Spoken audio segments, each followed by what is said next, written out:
For today's video guys, mga legit na utangan platform naman yung pag-uusapan natin kung saan sobrang bait ng kanilang mga agent kahit overdue ka na sa kanila. Hindi lang sila basta legit, kundi napakababa din ng kanilang monthly interest at sobrang makatarungan ng kanilang interest, no? And nag-offer din sila ng 1 month up to 12 months na repayment term.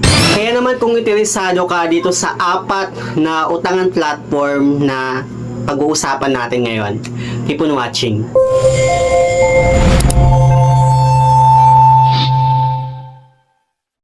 Hello guys, it's Sir Mariano and welcome back to my YouTube channel.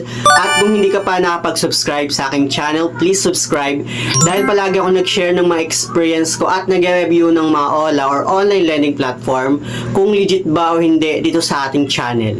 So, pag-uusapan nga natin itong apat na legit na utangan platform na based on my personal experience guys, sobrang bait na kanilang mga agent kahit na overdue na ako sa kanila.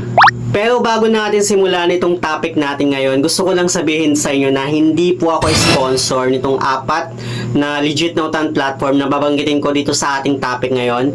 Ito ay based lang naman on my personal experience na gusto ko lang share sa inyo para magkaroon din kayo ng idea about nga dito sa mga utangan platform na to. Alam ko na marami sa atin naghahanap talaga ng mautangan at itong apat nga na babanggitin ko sa inyo ay mai-recommend ko sa inyo. So, unahin na natin itong si Tala. And alam nyo ba no, na si Tala ay isa sa mga first na loan application na inutangan ko way back 2023. And nag-start ako from 2,500 na credit limit. Tumaas siya, naging 3,000, and then naging 3,500, naging 4,000. Pero dito, hindi na siya tumaas. Nagdiretso ng 4,000 hanggang April, June, August. Hanggang August, 4,000. And then October 2024, tumaas na siya ng 4,500. At mga December, naging 5,000. January 2025, naging 5,500. March, naging 6,000. April, naging 6,500. And then June 2025, naging 7,000 na siya. Pero hanggang ngayon guys, no, 2026, na-stuck na siya sa 7,000 na credit limit. Pagdating naman sa interest ni Tala, mga nasa around 15% siya. Pero okay lang yun sa akin kasi 61 days yung kanyang repayment term, no? So, halimbawa dun sa 7,000 na loan ko sa kanya, bali yung total na interest niya is nasa 2,115 pesos. So, ang total na babayaran ko is nasa 9,115 pesos kapag once na nag-61 days na siya. Ang ginagawa ko kasi is, kapag once na nag-61 days na siya, doon ko na siya pinupully fade. So, hindi ka pipilitin ni Tala kung kailan ka magbabayad, no? Basta 61 days, kailangan mag-fully fade mo na siya. Pwede, ang maganda dito kay Tala guys kapag once na ayaw mo naman siyang tapusin ng 61 days. Halimbawa, 61 days yung pinili mong repayment term, pero gusto mo na siyang i-fully paid ng 1 month. So, yung 1 month doon, maliles yung interest niya. Daily interest nga kasi itong si Tala. So, kaya sabihin natin no, na 61 days yung pinili mo na loan term payment niya nung nag-apply ka ng loan sa kanya.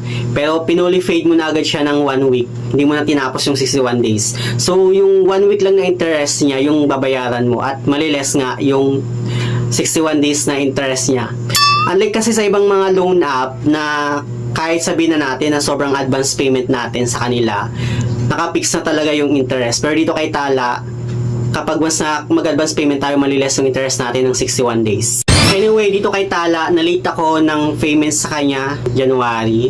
Na-overdue ako ng parang 5 days yata yon. Tumawag sa akin yung agent ni Tala and kinausap ako. Sobrang bait po ng agent ni Tala, no? Babae yung nakausap ko. And sobrang approachable nila. Hindi sila nang haharas kagaya ng ibang mga loan app. And tinanong lang kung bakit ako na-delay ng payment. And sinabi ko lang naman yung situation ko. At naintindihan naman nila. Tapos, tinanong ko din sila no, kung if ever na mababayaran ko siya sa ganitong day, ma-re-loan ko pa ba siya? Sabi naman ng agent, yes, possible na ma-re-loan ko pa rin siya. And then nung time na nagbayad na ako ng loan sa kanya, na-approvehan pa din. Na-approve pa rin ako sa kanya nung nag-apply ako ulit ako ng loan. Yun nga lang no, hindi tumaas yung credit limit ko. Pareho pa rin sa dati. Pero para sa akin okay lang. At least na-offeran pa din ako ng kanyang cash loan. Unlike diba sa ibang mga loan app, na kapag once na na-overdue tayo, tapos nabayaran na natin. Then pagkabayad natin, hindi na tayo pinautang. Ito kay talaga no, sobrang bait ni Tala at pautangin ka pa rin niya as long as makipag-connect ka lang talaga sa kanilang mga agent. So, yung pangalawa naman natin guys, no, ay ito nga si Maya Advance Loan ni Maya Business. May mga nakapagsabi na magkapareho ba itong si Maya Advance Loan at si Maya Credit? Well, hindi po sila magkapareho guys. So magkaiba po sila. Si Maya Advance Loan, makikita natin siya sa application ni Maya Business. And then si Maya Credit naman is makikita naman natin sa application ni Maya e-wallet. Magkaiba po sila ng logo pero pareho naman sila ng company. Iisa lang yung kalang company which is si Maya Philippines Incorporation. At ito nga kay Maya Advance Loan guys, nag-start ako ng 1,000 noong December 2024. Na-offer niya ako. Pero that time, hindi ako makapaniwala na na-offer ako ng kanyang cash loan kasi dinownload ko lang naman nung time na yon si Maya Business para makapag-convert ako ng SpayLater into Maya Business. Dati kasi nako-convert pa itong si SpayLater into Maya Business. So, gamit na gamit ko talaga si Maya Business that time, noong 2024. Pero ngayon hindi na pwedeng makapag-convert. Ewan ko lang sa mga iba dyan. Kasi yung iba daw nakakapag-convert pa naman daw hanggang ngayon. Yun nga lang, limited lang daw yung pagko-convert. Pero sa akin hindi na talaga gumagana yung Maya SpayLater ko into Maya Business. Pero nung December 2024, na-offeran ako ng kanyang cash loan which is nag-start ako ng 1,000. And then, yung kanyang repayment term is 30 days lang yung kanyang repayment term na in-offer sa akin. Pero up to 90 days yung kanyang long-term payment. Hindi ko pa na-unlock yung 90 days, no? 30 days pa lang yung na-unlock ko. So, every 30 days, nag-start ako ng December 2024, then January 2025, every month tumataas yung credit limit ko. At ngayon nga, yung credit limit ko sa kanya isa sa 14,000 plus na. Yun yung credit limit ko. At 13,300 na yung exact na credit limit ko sa kanya. Imagine ha, na December 2024 ako nag-start makautang dito kay Maya Advance Loan, pero mas malaki na yung offer niya sa akin na credit limit. Unlike kay Tala na na-stock lang sa 7,000. Dito kay Maya Advance Loan nasa 13,300 na. Yun nga lang din dito kay Maya Advance Loan 30 days yung kanyang repayment term. So sana ma-unlock ko yung 90 days niya. Anyway, dito kay Maya Advance Loan, kapag once na din-download natin si Maya Business, makakapag-apply na agad tayo ng cash loan. Hindi po. Para din po siyang kagaya ni G-Loan ni Gcash na maghihintay tayo ng text kung magkakaroon tayo ng offer ng kanyang cash loan. Yun kasi nangyari sa akin noong December 2024. Naka-receive ako ng text mula kay Maya Business na may offer nga siya sa akin na cash loan. And so yun, nung time na yun, open ko yung Maya Business ko at doon nga, na-offer nga niya ako ng cash loan na 1,000. Actually, marami akong ginawang vlog about dito kay Maya Advance Loan. Paano nga ba ako nagkaroon ng offer, no? Ilagay ko lang dyan sa my description box or sa my comment section yung link. If ever na gusto yung panoorin yung mga vlog ko about kay Maya Advance Loan, paano ako nagkaroon ng offer sa kanya, baka sakali na ma-offeran din kayo. Pagdating naman sa interest ni Maya Advance Loan, sobrang baba ng interest na in-offer niya sa akin, which is nasa 6.5% lang. Pero may mga iba na medyo malaki din, nasa 9% mga yan. Pero sa akin so far, nasa 6.5% siya. So, okay na okay yun sa akin, no? At dito nga no, na-overdue nga ako sa kanya noong December 2025, na-overdue ako sa kanya. Mga nasa 1 week yata yung overdue ko. Basta meron akong ginawang vlog about dito kay Maya Advance Loan, yung overdue ko sa kanya. Ayun yung kanyang thumbnail, or ilalagay ko lang dyan sa may description box or sa may comment section yung link if ever na gusto nyo panoorin, kung para magkaroon kayo ng idea kung ano ba yung nangyari kapag once na overdue tayo sa kanya. So, dito naman tayo sa pangatlo, which is itong SpayLater ni Shopee. Yes, kasama po si Shopee sa mga topic natin ngayon, no? Kasi dati nga, noong 2024, nako-convert pa nga yung SpayLater into cash ni Shopee. Hindi ako ma-approve sa S-Loan ni Shopee kahit may offer naman siya sa akin.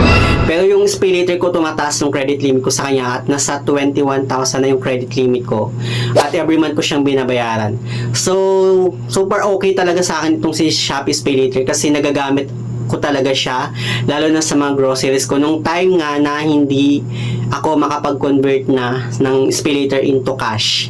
Anyway, may ginawa akong vlog about dito kay Shopee SpayLater kung saan na-overdue ako sa kanya at permanent restricted na yung account ko sa kanya. So, andun lahat ng mga sinabi ko. If ever na gusto nyo panoorin, ilalagay ko lang dyan sa may description box or sa may comment section yung link. Ayan yung kanyang thumbnail, guys. Bagong upload lang din naman yun siya, so pwede nyo siyang, madali nyo lang siyang mahanap dyan sa mga video ko. Yes, sobrang bait po ng agent ni Shopee. Sinasagot ko talaga yung mga call nila. And then, may nakausap nga ako na babae at tinatanong lang din naman kung bakit ako na-delay ng payment, kung kailan ako makapag-settle ng payment, at kinausap ko naman sila, sinagot ko din naman sila. So, sobrang talagang approachable din ng mga agent ni Shopee. Hindi po sila nangaharas katulad ng ibang mga agent. Kasi may mga nakapagsabi no, na nangaharas daw itong agent ni Shopee through text. Pero para sa akin no, sobrang bait po ng mga agent ni Shopee. So, dito na tayo sa pinaka-last, which is isa siya sa mga favorite ko talaga sa lahat. At alam kong baka alam nyo na no, which is ito ngang si Bilis. Guys, alam nyo ba na nag-start ako ng 2,500 na credit limit kay Bilis, pero ngayon nasa 43,000 plus na yung credit limit ko sa kanya at nagamit ko yung lahat no. At meron akong ginawang vlog about dito kay Bilis kung paano ko napataas yung credit limit ko sa kanya. Ayan yung kayong thumbnail. Shinare ko dyan yung mga idea ko or mga tips para baka sakali na kapag once na ginawa nyo, baka tumaas din yung credit limit nyo sa kanya. Yes guys, no, naka-multiple loan ako dito kay Bilis, and isa yun siguro sa mga possible reason kung bakit tumataas yung credit limit ko sa kanya. And pagdating naman sa kanyang monthly interest, sobrang baba lang talaga, which is nasa 3.9% lang yung kanyang monthly interest. Akala ko dati, up to 50,000 lang yung max credit limit na pwede nating ma-unlock kay Bilis. Pero based doon sa group ni Bilis, which is kasali ako doon, nakikita ko doon sa mga posts ng mga borrower ni Bilis, which na-unlock daw nila yung 60,000. May mga naka-unlock ng 60,000, 64,000, 65, mga yan. So it means, hindi lang pala 50,000 yung max credit limit na pwede nating ma-unlock kay Bilis, kundi more than pa doon. Isa sa mga nagustuhan ko dito kay Bilis is yung kanyang promise to pay kapag once na ma-overdue tayo or ma-delay tayo ng payment sa kanya. And sobrang helpful sa akin ng promise to pay no, kasi kapag kahit ma-delay ako ng 1 week, na-waive yung penalty ko basta magpa-promise to pay ako kay Bilis. Halimbawa no, yung due date ko sa kanya is every second of the month. Sabihin natin January 2 yung due date ko sa kanya. So meron pa akong 2 days na grace period. So January 2, 3, and 4. So kapag once na umabot na siya sa January 4, wala pa siyang penalty. Pero ang ginagawa ko, pag mas umabot na siya ng January 4, doon ako nagpa-promise to pay kay Bilis na madidelay ako ng payment sa kanya and babayaran ko sa ganito at ma-waive yung penalty. Kasi kapag once na hindi ako nag-promise to pay ng January 4 and then umabot na siya ng January 5, pagkawas ng January 5, may penalty na siya. Parang 200 yata yung penalty ng sa akin. Yun yung kasi nakikita ko dun sa application ko. Pero pwede ko siyang ma-waive kapag once nga nag-promise to pay ako kay Bilis. Well, hindi ko pa nakakausap yung mga agent ni Bilis kahit sa tawag, kundi yung bot niya lang yung nakakausap ko. So, through chat. Kasi dati, email ako nag-email ako. At sa email ako nagpa-promise to pay. Pero ngayon, pwede na palang chat. Pwede ka palang mag-chat sa kanila na magpa-promise to pay ka at para ma-waive yung penalty mo. So, yun yung nagustuhan ko dito kay Bilis kasi sobrang bait nitong loan app na to. Hindi lang siya basta loan app, no? Kundi isa rin siyang buy now, pay later. Talagang sobrang aalagaan ko siya kasi ang daming beses ko talagang na-delay ng payment. At buti na lang talaga at meron siyang promise to pay na wala sa ibang mga loan app. Kasi dito kay Bilis, kapag basta nag-promise to pay ka, grabe, ma-waive talaga yung penalty mo kahit ma-overdue ka ng 1 week sa kanya. So, sa mga merong Bilis account dyan at may mga utang dito kay Bilis, paki-comment dong below dyan sa may comment section kung ano yung experience nyo sa loan app na to, no? Basta para sa akin, isa si Bilis sa mga favorite ko na loan app. Yun lang naman gusto kong i-share about dito sa apat na legit na utangan platform na hindi lang basta legit kundi sobrang bait din nila kahit overdue ka sa kanila. Anyway, yun lang naman. Sana meron kayong natutunan dito sa ating panibagong topic ngayon. Sa mga hindi pa pala nakapag-subscribe sa aking YouTube channel, please don't forget to like, share, and subscribe. Click the notification bell para lagi kang updated sa aking mga susunod na video. Thank you guys, thank you for watching, and see you on my next video. Bye!